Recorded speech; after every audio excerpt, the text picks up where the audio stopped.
Like, seriously, what's going on with Megan Thee Stallion? Like, I'm not even joking. Like, my heart is in my butthole right now. Like, what's going on with Megan? Megan was performing her role in Moulin Rouge on Broadway when the show suddenly stopped.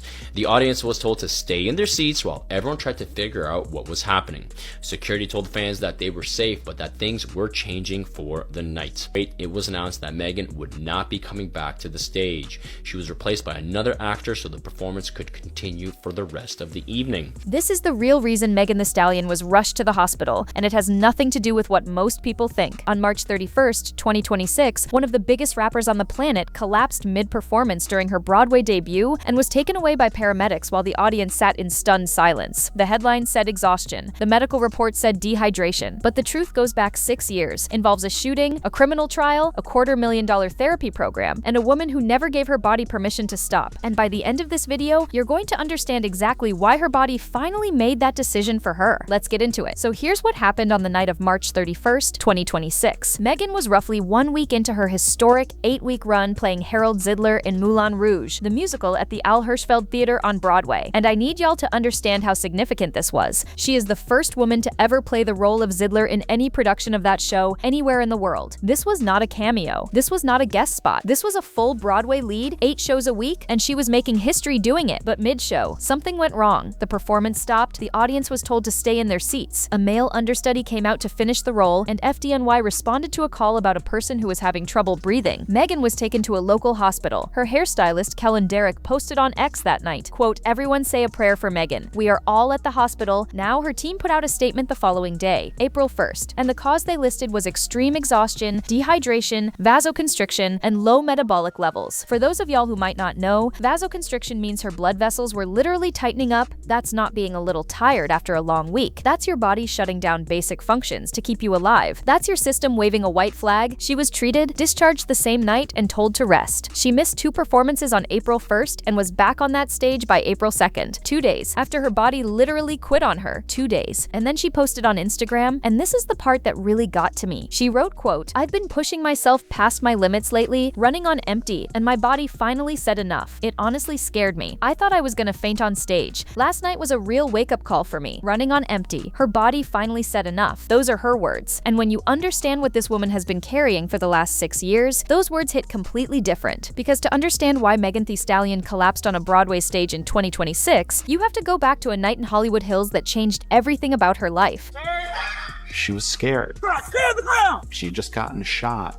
I just want to call my mama and be like, what do I do? There are still many people that don't even believe you were shot. Drake suggesting she lied. People like 50 Cent. She lied. Did Megan send an innocent man to jail? Rapper Tory Lanez has been found guilty of shooting Megan Thee Stallion. This guy's innocent. No fingerprints, not one. There's no proof that Tory Lanez touched that firearm. July 12th, 2020. Around 4:30 in the morning, a black Escalade is leaving a pool party at Kylie Jenner's Hollywood Hills mansion. Inside the vehicle are Megan, real name Megan Jovan Ruth Pete. She was 25 years old at the time. Canadian rapper Daystar Peterson, better known as Tory Lanez, Megan's best friend and assistant Kelsey Harris, and driver and bodyguard Joquan Smith. An argument broke out in that car. Reports indicated it was partly about Lanez's flirting with Jenner at the party and partly about Megan making a sarcastic comment about his music. Megan, who was wearing a bikini from the pool party, stepped out of the vehicle to walk away from the situation. And according to her sworn testimony, y'all, under oath in a court of law, Tory Lanez leaned out of that window and fired 5 rounds from a semi-automatic handgun at her feet. She crawled bleeding into a stranger's driveway while 2 neighbors called 911. Kelsey Harris sent a text to Megan's bodyguard Justin Edison that read, quote, "Help, Tory shot Meg, 911. Let PD stop the SUV at gunpoint on Hollywood Boulevard." And here's the detail that breaks my heart every single time. Megan told the officers she had stepped on glass. She lied. Not to protect Tory Lanez, because this was the summer of 2020, George Floyd had just lost his life, and Megan was terrified that if police found a firearm in that vehicle, somebody else was going to die that night. So she took bullets in her feet and told the cops it was broken glass. Let that sit with you for a second. She was taken to Cedars-Sinai Medical Center, where Dr. Lee Haruno, the chief resident of orthopedic surgery, operated on her under general anesthesia for about an hour. X-rays revealed 4 metallic bullet fragments in both of her heels. Her left foot had the top layer of skin blown off and required complex wound closure. She told Rolling Stone in 2022, quote, "I stayed in the hospital in California for maybe 4 days. Then I was in New York for a while. Both of my legs wrapped up. I could not walk. I still have bullet fragments in my feet right now. Bullet fragments still in her feet right now, as of the time she said that, and presumably still as of the time she was dancing on a Broadway stage 6 years later. She also testified in 2022 that she still has nerve damage and no feeling along the side of her left foot. She did physical therapy in New York and Tampa just to be able to walk again, and people are surprised she collapsed. Baby, the surprise is that it took 6 years. But what happened after the shooting might have been even more damaging than the shooting itself, because Megan didn't just have to heal from gunshot wounds, she had to fight to be believed. Tory's people were putting out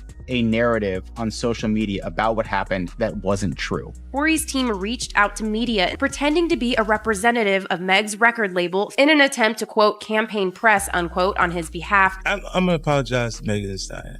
When I heard the phone conversation, that made me feel like, oh, now I know what happened. This case becoming a symbol of how our society treats women, particularly Black women, and abuse survivors. She revealed what happened in stages. On July 15, 2020, an Instagram post confirmed she had suffered gunshot wounds. On July 27th, she went on Instagram Live in tears and confirmed she had been hit in both feet. And on August 20th, she finally named who did it. She said, and I'm going to clean this up for the platform, quote, "Yes, Tory shot me. You shot me." And what did the public do? What did the industry do? 50 Cent, a grown man, a mogul, somebody who has been shot himself, posted a mocking meme about her on July 27th, the same day she cried on Instagram Live. He apologized the same day, but then turned around and posted another one in late 2022, comparing her to Jussie Smollett. He had to apologize again on Big Boy's show in January 2023. Drake, on a track called Circo Loco from his November 2022 album Her Loss, included a bar that many interpreted as referencing Megan's shooting and questioning her account. Megan responded within hours. She wrote, quote, "Stop using my shooting for clout. Since when is it cool to joke about women getting shot?" DaBaby brought Tory Lanez out on stage at Rolling Loud Miami in July of 2021, while there was an active protective order in place. DJ Academics amplified doubts about her account for years. Prosecutors in the criminal case actually called out what they described as a disinformation campaign, and the anonymous comments online were even worse. Megan told Rolling Stone she saw people writing things like, and I'm paraphrasing to keep this clean, that they understood why she got hurt, that she somehow deserved it. Make it make sense. This woman has bullet fragments in her feet, surgical scars on her heels, nerve damage she'll carry for life, and instead of support, she got memes. Now, to be fair, not everybody turned on her, and the people who showed up in a major way. Rihanna sent flowers with a handwritten note that read, quote, "Wishing you a full and speedy recovery, Meg." Beyonce sent flowers signed, quote, "Queen, sending you all my love," and then Beyonce did more than send flowers. She jumped on the remix of Savage, and that song went straight to #1 on the Billboard Hot 100 the week of May 30th, 2020. That was Megan's first chart topper, and Beyonce's 7th. Less than a month after being shot on August 7th, 2020, Megan released WAP with Cardi B. That track shattered the US streaming record at the time with 93 million first-week streams and debuted at #1. By September, she was on the cover of Time magazine's 100 Most Influential People list, with Taraji P. Henson writing her tribute. On October 3rd, 2020, she made her Saturday Night Live debut performing Savage in front of a backdrop that read, "Protect Black Women," sampling Malcolm X and calling out Kentucky Attorney General Daniel Cameron over the Breonna Taylor case. In November, she dropped her debut album Good News, which peaked at #2 on the Billboard 200 with approximately 100,000 equivalent album units in its first week. And in March of 2021, she took home 3 Grammy Awards, including Best New Artist. From the outside, it looked like she was winning everything. But here's what nobody was paying attention to. She wrote about it herself. In Elle magazine in April 2023, quote, "There would be times that I'd literally be backstage or in my hotel, crying my eyes out, and then I'd have to pull Meg and Pete together and be Megan Thee Stallion. That's not winning, that's performing survival. And there's a difference. And remember what I said about her never getting a real break? Well, I wasn't just saying that for effect, because even after all the music, all the awards, all the endorsement deals, and we're talking Nike, Revlon, Savage X Fenty, a reported $1 million hottie sauce campaign with Popeyes, a Netflix first look deal, Forbes reporting her 2022 earnings at $13 million.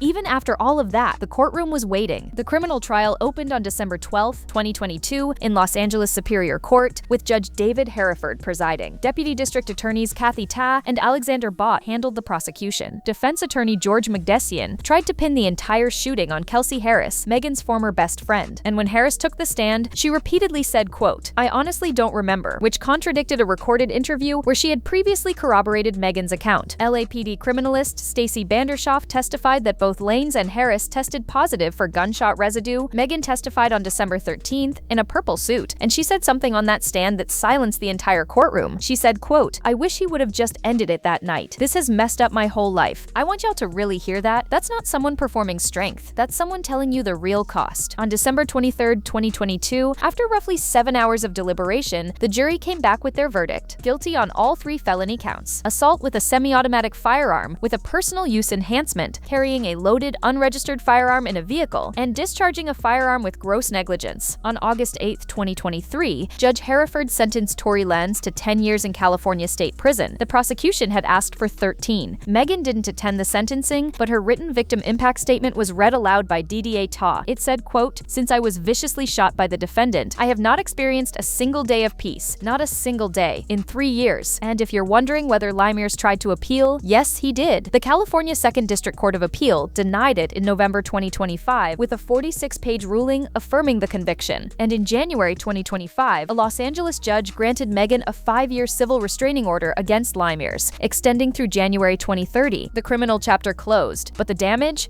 was just getting started. Because here's what most people don't know: before the shooting ever happened, Megan was already carrying something most people can't even imagine. In March of 2019, her mother Holly Thomas died of a brain tumor. Holly wasn't just her mom. She was her first manager. She rapped under the name Hollywood. She was the person who shaped Megan's entire career from the ground up. And in that same month, Megan's grandmother Mildred also passed away. She lost her mother and her grandmother within weeks of each other. So when Tory Lanez fired those rounds at her feet a little over a year later, he wasn't just shooting a rapper at a pool party. He was shooting a woman who was already grieving the 2 most important people in her life. After the shooting, Megan was diagnosed with PTSD. She has spoken publicly about depression, anxiety, and dark thoughts that she described during the trial. She addressed her mental health on the 2023 single Cobra, during appearances on Taraji P. Henson's Peace of Mind series, and at a Boris Lawrence Henson Foundation event on October 12, 2025, where she said, quote, "I didn't know I needed therapy until one day I was just like, dang, I'm really sad and it's really scary how sad I am." And then came the detail that most people still don't know about. On November 20th, 2025, Megan was testifying in a completely different trial, a federal defamation case in Miami against a blogger named Milagro Cooper, who goes by Grams online. Megan accused Cooper of acting as a paid surrogate for Lanez and helping circulate AI-generated explicit deepfake content of her. During that testimony, Megan disclosed something she had never spoken about publicly. She revealed that she had checked herself into a medical facility for a 4-week intensive dialectical behavior therapy program. Her former manager Travis Ferris, also known as T. Ferris, testified that the treatment cost approximately $240,000. $240,000 for a program that Megan described as teaching her, quote, "where to store the trauma in your brain. Not how to get rid of it, not how to heal it, where to store it." Because for Megan, the trauma doesn't go away. You just learn where to put it so you can keep functioning. She won that defamation trial, by the way. Rolling Stone confirmed it. And beyond the courtrooms, she's been putting action behind her words. In September 2022, she launched a mental health resource hub called Bad Bitches Have Bad Days Too, named after a lyric on her album Traumazine. She accepted the Trevor Project's 2025 Mental Health Champion Award, and she continues to run the Pete and Thomas Foundation, named after her late parents, which supports students at Texas Southern University. So now let's bring this full circle, because now you have the full picture. March 2019, she loses her mother and grandmother in the same month. July 2020, she's shot by someone she trusted and hospitalized at Cedars-Sinai with bullet fragments in both feet. She lies about what happened because she's afraid of police during the most volatile summer in recent memory. She spends weeks unable to walk. She does physical therapy in 2 different cities. She releases music, wins Grammys, performs on the biggest stages in the world, all while fragments of bullets are still lodged in her heels and feeling in part of her foot is gone permanently. The internet mocks her. Major artists question her story in songs heard by millions. She has to sit in a courtroom in 2022 and relive every detail of the worst night of her life in front of cameras. She tells a judge she wished it had just ended that night. She watches the man who hurt her get sentenced to a decade in prison, and even that doesn't bring peace. She checks herself into a facility and spends nearly $250,000 learning how to carry the weight of everything that's happened to her. She fights another court battle over deepfake content created to humiliate her. She wins that too, and then in early 2026, she takes on the most physically demanding challenge of her career, a Broadway lead role requiring 8 performances a week week, with bullet fragments still in her feet. And on March 31st, her body said enough. That's the real reason Megan Thee Stallion was hospitalized. It wasn't one bad night. It wasn't dehydration from one long rehearsal. It was 6 years. 6 years of trauma stacked on top of grief, stacked on top of violence, stacked on top of public humiliation, stacked on top of a woman who never once gave herself permission to sit down. Her body didn't malfunction. Her body did exactly what any body would do after 6 years of being pushed past every reasonable limit. And honestly, the most remarkable part of this entire story isn't that she collapsed on that stage, it's that she was back on it 2 days later. The medical report said exhaustion, but what Megan has been dealing with goes so far beyond exhaustion that the word almost feels disrespectful. This is a woman who turned her pain into platinum records, her grief into Grammy speeches, and her survival into a Broadway debut that made history. And the cost of doing all of that without ever stopping to breathe caught up to her on a Monday night in March in front of a live audience. She said it herself. This was a real wake-up call. And maybe it was a wake-up call for the rest of us too, because we celebrate artists when they push through pain. We call it strength, we call it dedication, we call it the grind. But nobody asks what happens when the body-keeping score finally runs out of room. So I want to know, what do you think is really behind Megan pushing herself this hard after everything she's been through? Is it the trauma, the work ethic, or is she trying to prove something to everybody who spent the last 6 years doubting her? And do you think she'll actually slow down after this wake-up call, or is she going to keep going full speed? Let me know your thoughts in the comment section below.